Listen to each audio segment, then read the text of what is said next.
U.S. Defense Secretary Leon Panetta said June 7th that drone strikes will continue in Pakistan and that U.S. officials are reaching the limits of their patience with Pakistan over the safe havens it's provided to militants.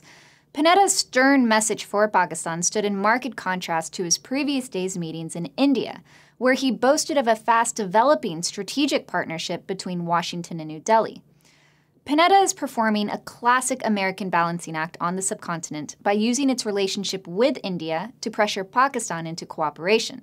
The problem for the U.S. is that cautiously playing the India card, especially in the current geopolitical context, is going to have a marginal effect in influencing Pakistan's behavior.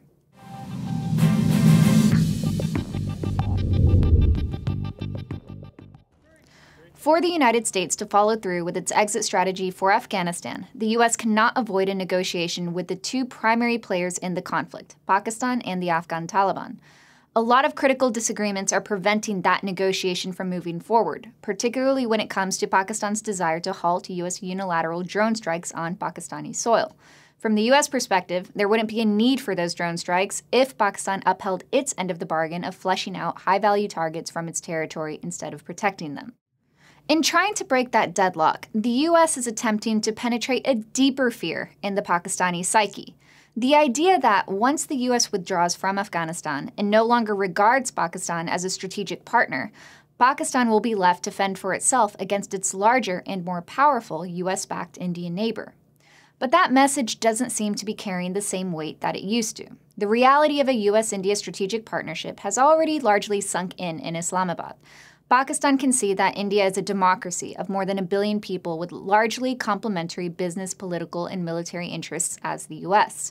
Therefore, India is going to have a strategic working relationship with Washington one way or another. Pakistan can also see that India is not willing to serve merely as a proxy for U.S. interests and is looking for strategic recognition in its own right. At this point in time, Pakistan's strongest point of leverage in dealing with the U.S. is its deeply embedded ties to the conflict in Afghanistan. This is an arena where India simply cannot compete. India may have a centuries-long historical connection with Afghanistan, but the British-drawn boundaries of the modern-day subcontinent do not permit India the level of access that Pakistan has to this landlocked country. Moreover, Pakistan likely cannot help but notice the U.S. caveating its every move with the Indians. For example, India has on numerous occasions announced its plans to train Afghan military and security forces. In Pakistan's mind, this would raise the specter of India building a military footprint in Pakistan's northwestern periphery. But Panetta went out of his way to downplay this issue during his visit to India. He said that the media reports on the training issue were exaggerated, and that any such training would take place in India, not Afghanistan.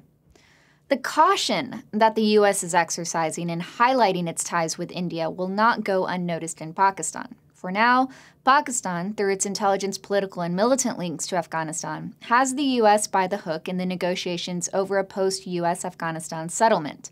This leverage may not have much value in the long run, but Pakistan is going to use it while it's got it. And as long as this reality exists, Pakistan cannot be expected to break a sweat over U.S.-India ties.